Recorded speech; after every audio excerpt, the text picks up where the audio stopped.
ये आपको अजीब सा लगेगा।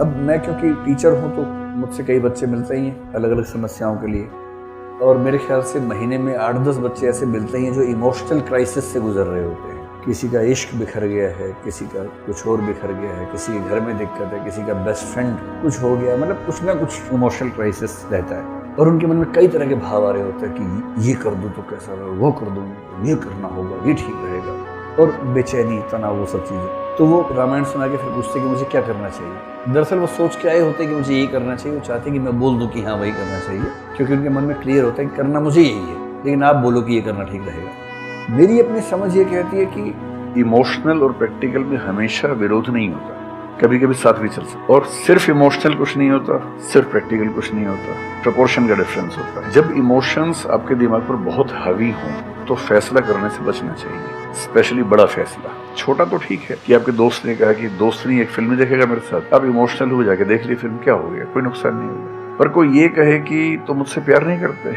शादी नहीं कर सकते मुझसे, और हमने शादी कर ली, ये ठीक है। सिर्फ इमोशंस में आके बहुत बड़ा फैसला मत कीजिएगा, चाहे वो करियर का हो, चाहे पार्टनर का हो, चाहे कोई भी फैसला हो। प्रैक्टिकल इतना नहीं हो जाना है कि आप मशीन, रोबोट या पत्थर बन जाएं, क्योंकि आप कितने भी सक्सेसफुल हो, यदि आप इमोशनली सक्सेसफुल नहीं है, इमोशनली स्टेबल नहीं है, इमोशनली वेलबींग के स्टेट में नहीं है, तो आपकी सक्सेस किसी काम की नहीं, एकदम meaningless. So the success in totality needs emotional happiness, emotional stability as well. इसलिए इमोशंस को खारिज करके जिएंगे तो शायद कुछ अचीवमेंट्स बड़ी हो जाएं, पर वो किसी काम के नहीं। केवल इमोशंस पे चलेंगे तो हो सकता है कि अचीवमेंट जिंदगी में ज्यादा हो ना पाए। तो बैलेंस की बात है, और सबसे अच्छा तरीका है जब बहुत इमोशंस हो, इंटेंसिटी बहुत ज्यादा हो, सिर्फ एक तरीका मैं जो अपनाता हूँ, उस क्षण में फैसला नहीं करना। कुछ भी हो, कोई कितना भी प्रेशराइज करे, सिर्फ इतना बोलिए कि मैं 24 घंटे बाद बताऊंगा आपको, थोड़ा सोचूंगा इस बार। और यदि आपने उस मोमेंट से खुद को बाहर निकाल लिया तो फिर आप डिटैच होकर देख पाएंगे, और थोड़ा सा प्रैक्टिकल एलिमेंट भी रहे, इमोशनल एलिमेंट भी रहे, वो फैसले सबसे अच्छे रहेंगे लाइफ के। मैं आपको एग्जांपल से बात समझाता हूँ। ऐसे लोग जो तैयारी कर रहे थे, अफेयर में थे, एक का सिलेक्शन हो गया, अब उसके सामने क्राइसिस ये है, स्पेशली किसी लड़की का हो गया, लड़के का नहीं हुआ।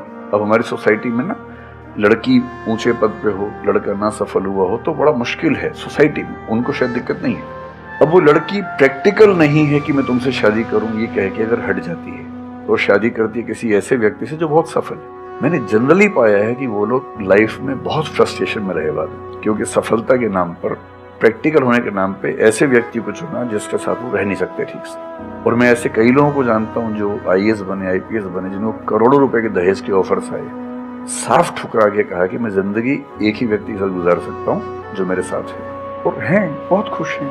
अब कोई कह सकता है उनके परिवार में कि इसने प्रैक्टिकल फैसला नहीं किया, इमोशनल फैसला किया, पर अल्टीमेटली किसी चीज की वैल्यू क्या है, आपकी लाइफ बेहतर हो। अपनी वैल्यू के खिलाफ चला गया तो खुश कैसे हो जाऊंगा, पैसा मुझे कैसे खुशी देगा, जब मैं ही नहीं रहा तो खुशी किस बात की। इसलिए इतना प्रैक्टिकल मत होना कि अपनी माँ के, पिता के, भाई बहन, दोस्त जो प्रेमी प्रेमिका है उनके इमोशन के साथ खेलने लगो। इतना प्रैक्टिकल कभी मत होना, इतना इमोशनल मत होना कोई आपको बेवकूफ बना सके, बात बात पर बेवकूफ बनाता रहे। और बैलेंस जिंदगी जो है ना वो मध्य मार्ग में है, तो प्रैक्टिकल और इमोशन का बैलेंस रखिए, लाइफ बढ़िया होगी। ये है परिपक्वता। अभी तो आपकी हालत है, कोई आपको भड़काना चाहेगा, 4 गाली लेके भाग जाए, आप पीछे पीछे भाग रहे हो, यही वो चाह रहा था। आप बस ये चाह रहे किसी को भड़काना है, और आपने 4 गाली दी, वो भड़क जाएगा। वो इतना भी नहीं समझ पा रहा है कि आप क्या चाह रहे हैं। और मैच्योर आदमी क्या करेगा, नहीं भड़केगा। आपने 4 गाली दी, वो बोलेगा देख अभी भड़कने का मन नहीं कर रहा मेरा, नोट कर लिया है, टाइम पे हिसाब बराबर करेंगे, जाओ। अभी फिल्म देखने जा रहा हूँ, तो कह रहा है कि तेरे अंदर दम नहीं है, तो है तेरा वो, कह रहे ये भी नोट कर लिया, 7 हो गई, अभी तो फिल्म देखूंगा, मेरा मूड अच्छा है, नोट कर लिया, हिसाब होगा समय पे, चिंता मत करो, पर अभी नहीं होगा, क्योंकि मैं गुस्सा तेरे हिसाब से नहीं करूंगा, अपने हिसाब से करूंगा। मुझे गुस्सा कब आएगा ये तू तय करेगा, तो मैं कैसे स्वाधीन हूँगा। मुझे गुस्सा कब आएगा ये मैं तय करूंगा। ये है परिपक्वता। एक तो है कि किसी भावना को व्यक्त करना है या नहीं करना है, एक तो ये, और यदि किसी भावना को व्यक्त करना ही है तो उसकी इंटेंसिटी, उसकी तीव्रता क्या होनी चाहिए। अगर आपने इसे साध लिया तो आपको एक सफल व्यक्ति होने से कोई रोक नहीं पाएगा, आप भी नहीं रोक पाएंगे खुद को उसके बाद। तो अगर आपने इस चीज को साध लिया, व्यक्त करना या नहीं का मतलब ये हुआ कि ऐसी सिचुएशंस तो जीवन में कई बार आई जाती है ना, कि आपके मन में एक भाव आ रहा है पर आपको लगता है कि व्यक्त करना ठीक नहीं होगा। जैसे पेरेंट्स के सामने कई बार होता है, पेरेंट्स कभी कभी खराब तरीके से डांट भी देते ही होंगे आप लोगों को, और आपको ये भी लगता होगा कि इस उम्र में ऐसी डांट सुनना तो ठीक नहीं है। मन में खूब विरोध का भाव आता होगा और आपको उसी समय लगता होगा कि नहीं, कोई बात नहीं, वो जिस उम्र में है, जिस टेम्परामेंट में है, उनका कहना बुरा नहीं मानना चाहिए। तो हमने रोक लिया अपने गुस्से को, इमोशंस को।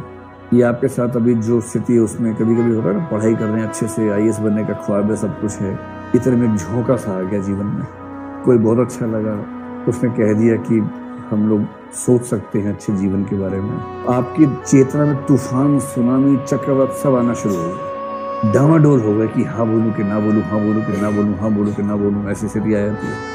और फिर कुछ दिनों के बाद चीजें स्थिर हो गई, आपने जी कड़ा करके मना कर दिया कि ना भाई, IAS के सामने कुछ नहीं, हम तो IAS बनने आए हैं, ये सब तो माया का प्रकोप है, इस सब से हम बचना जानते हैं। इसको बोलते हैं अपने भावनाओं को रेगुलेट करना। और आपने पूरा जी कठोर करके खुद से हिंसा करके कह दिया कि ना भाई।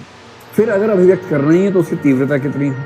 कभी कभी ऐसा होता है कि आपको व्यक्त करना ही होता है, पर अभिव्यक्ति कैसी हो? अगर कई बार होता है ना कि आपने बोलना शुरू किया फिर फट पड़े अचानक, और एक बार गलत अभिव्यक्ति हो गई तो मान के चलिए कि जीवन भर उसका जो रीइंस्टेट करने वाली स्थिति इमोशंस की बन नहीं पाती है, समझ रहे हैं ना?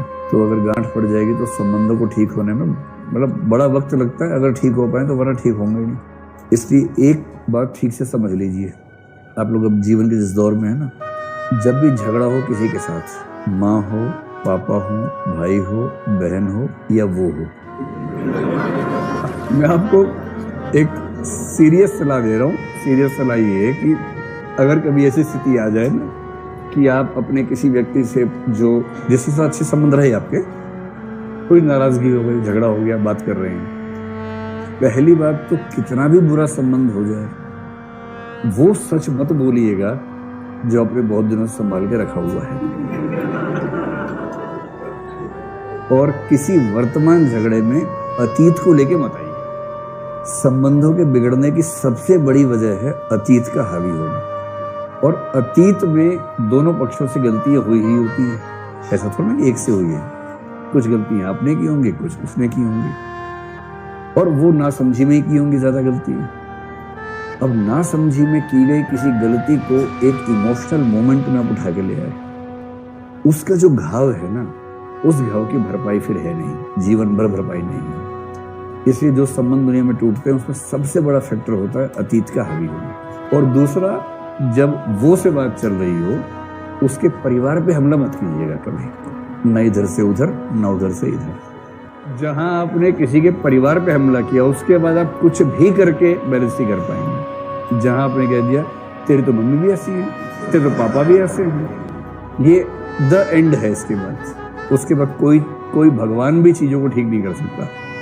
इमोशनल मैच्योरिटी से दुनिया के बहुत सारे झगड़े खत्म हो सकते हैं, क्योंकि इमोशनल मैच्योरिटी अगर है तो कितनी चीजें ठीक हो जाएंगी, इसकी कोई हिसाब नहीं है।